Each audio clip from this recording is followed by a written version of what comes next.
Thank you, Jasper and team. And we're really excited today to walk through the updates and give you a perspective from the industry in terms of activity and things that have been happening, not just globally, but also here in the Asia Pacific region. Quick note to the folks, can I get my talking points at the bottom? Thank you. So as part of an introduction, my name's Scott Ryan. I lead the Luminate business team based out of San Francisco. Luminate is a US-based business. We've been providing global insights now for the better part of 5 years. This is my 5th Music Matters, my 7th year leading this team, and this is my 19th year as well working in music data and technology.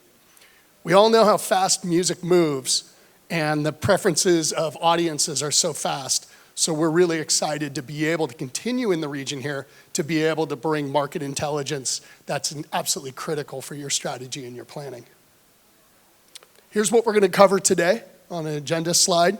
I've got some fairly dense slides, so I also want to reference, and I'll mention it one more time, that everything will be available, plus some bonus content, via a QR code at the very end. So you can refrain from taking pictures of the screen if it's easier. But we're going to go through a short introduction of Luminate, which has changed quite a bit over the past years. And you may know us from our music intelligence activity, but we have quite a bit more that we've put together. We're going to go through an overview of the music streaming market globally, as well as here in the region. We've got some country-specific metrics and trends from both our consumption metrics, where we're measuring streams, sales, and other activity, as well as audience metrics, where we're surveying and ultimately finding out from audiences what their interest, awareness, and intent is for various trends important to music, to the music ecosystem. And then we're going to bring a new update on data fitness and a lot of the challenges that continue to plague us in the data business, or in the music business rather, regarding data. And we're really excited to have a few different options to be able to begin to help on a few of these fronts. So as mentioned, there's more stats than we could prepare today. So what we're going to be able to do is give you the ability for that bonus content and to download this at the end. So let's get going. Who's Luminate? Many of you know us from our past music consumption tracking. We've been reporting streams, sales, physical in the US and Canada for the better part of 30 years as SoundScan in the past, as well as Nielsen Music. More recently, we've also come in to be able to bring over the last several years this same similar activity when it comes to digital streaming and digital sales for 49 plus countries, as well as being able to bring in audience metrics from our insights business and then through our Quantic acquisition, metadata cleanup and management. This is just a snapshot of some of the companies in the music space that we're working with today, with a special nod to many of our Asia Pacific partners. So the stats I'm going to show today, where are they coming from? As we discussed, some of our music consumption, looking at full country level visibility, our insights and research suite, and our Quantic data management service. We're really excited to also announce that for the first time, this same data is now publicly available via UI in our NextGen Connect product.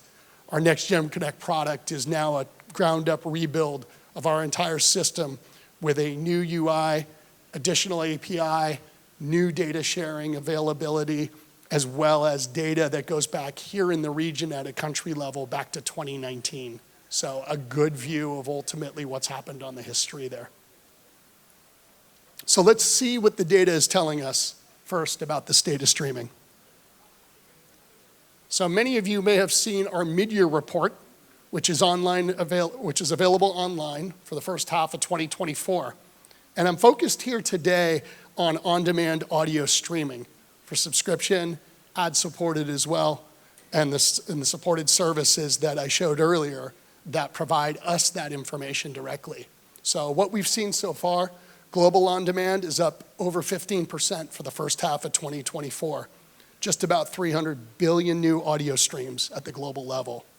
At this point last year, we were up about 22% at 371. So there is definitely very strong double-digit growth, but it is lighter than it was last year. When we benchmark against the United States, the US is up 8% on the strength of just around 50 billion new audio streams.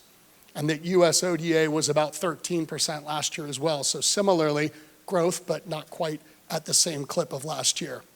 And then this trend also extends to the ex-US. When we take that global number, we remove the US from it to about 27% growth. So we're very much seeing across a variety of different countries above average indexing. There is a little bit slowing in terms of the growth, but some of that is due to the law of large numbers, as well as there were several late 2022 releases that had a lumpy or a little bit of a spike in the first half of 2023. Zooming in here to take a look at some of the key countries in the broader Asia and Australia, New Zealand region for audio streaming.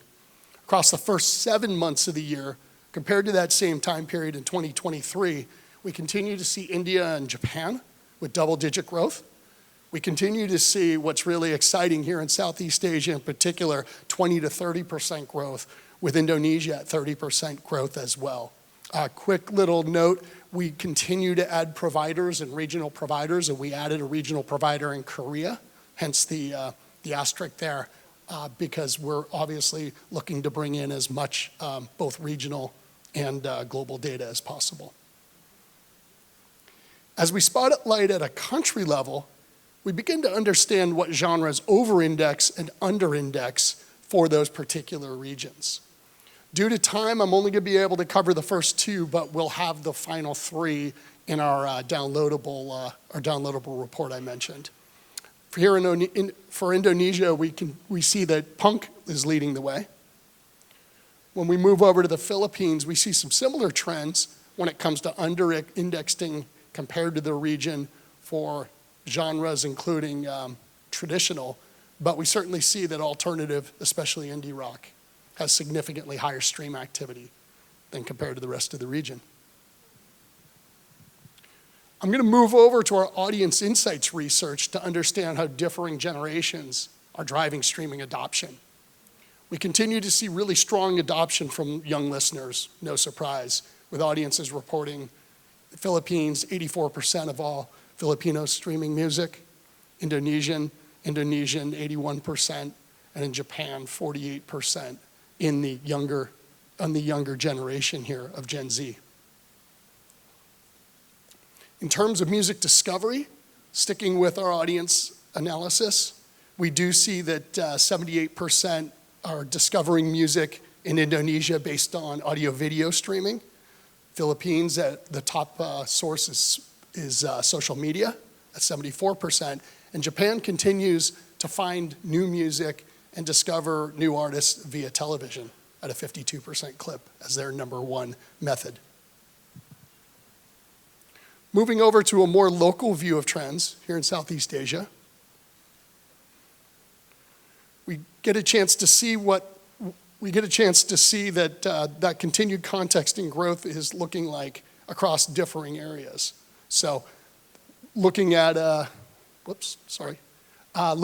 different countries here that we're ultimately able to understand, and we're really excited to see that Indonesia has now joined in the top 10 global audio streaming markets on the heels of that impressive 30% growth. So what are the people in these various countries listening to in terms of local versus global content? Specific countries, cultures, and languages have a wide range when asking listeners if they listen to music from other countries. Obviously, we see the Philippines here with a very high percentage, and people in Japan continuing to track at a lower rate when it comes to tracking and listening to foreign content. Further breaking this down, and I appreciate this is a detailed slide, we went in and looked at the top 10,000 artists in the Asia Pacific and Australia, New Zealand region by the country of origin of that artist, as well as their trending. And what was interesting to see is that Japan has been growing their share of the overall top 10,000 artists the most on a year-on-year basis. Back to our audience insights for some additional color on the younger Gen Z music, Japanese music fans. Close to half report discovering music on streaming services. And they're more likely to engage with music from social media, but also less likely to listen to artists from other countries as compared to the rest of the Japanese listeners. So these trends are even becoming more pronounced with the younger generations. I'm going to make a turn into highlighting what for many has continued to be a challenge, which is with all this growth in music content choice, streaming activity, and making sure that listeners can easily search for artists, and those artists and right holders can be accurately paid. Much has been said around the complexity of data in the music world. There's similar name challenges, many different identifiers, rights holder changes, as well as languages that all make for a continued challenge in ultimately being able to track and report. These difficulties exist at the artist name point when searching across streaming services, as well as going into reporting on those artists and recordings. Similar and duplicate names for artists exist. Everybody has the right to be an artist named Lisa, and everyone has a right to write a song called Money. Similarly, these challenges can magnify when you're moving to the songwriter or work side, where additional contributors, changing catalog ownership, and other factors can continue to make it hard to route that streaming activity and ultimately that activity and payment to the right places, especially across different countries and across different languages. In this example, the US group, the MLC, has over 16% of their funds that are unmatched, and much of this is likely to be international content. So in March, Luminate acquired Quansic, a European data matching and management startup, when teamed with Luminate's massive ISRC recording database, now helps as a service to match these different data points and be able to send them back. Simply put, we take those IDs that a customer has, whether they're ISRCs, ISRCs for recordings, ISWCs for songwriting works, or other artist IDs, and then we match them over across 10 plus industry sources and send that data back. So not just reporting on what might be missing, but actually fixing the problem. And then we continue to run those matching efforts to be able to continue to make those adjustments. One recent engagement we're sharing here with a global major label artist who wasn't particularly active between the 2020 to present time. In running this very quickly for a eval project, we found almost 350 million missing streams at an estimated 64,000 of activity in the US alone. So I'm going to wrap it up with some key takeaways, and then I'm also going to put on the QR code so that you can download both this report as well as the bonus content that's involved. So audiences worldwide continuing to embrace new content from other countries at differing rates. We think this is pretty important for people to understand when looking to plan and ultimately market your different artists and activity. We continue to see strong overperformance on audio streaming here in the Asia Pacific region, which is a great continuing trend, along with really strong younger generation pickup. Younger generations do adopt and use newer platforms at differing rates and are looking for different things when it comes to content compared to previous generations.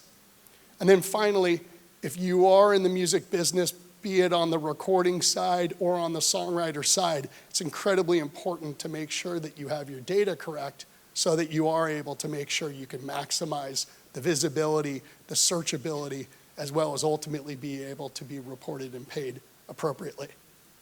So I'm going to leave this QR code on the screen for just a second. I appreciate everybody's time today, and also want to mention that we do have, as part of this, a special offer for everybody here at Music Matters for our new Next Gen Connect UI product. Thank you very much.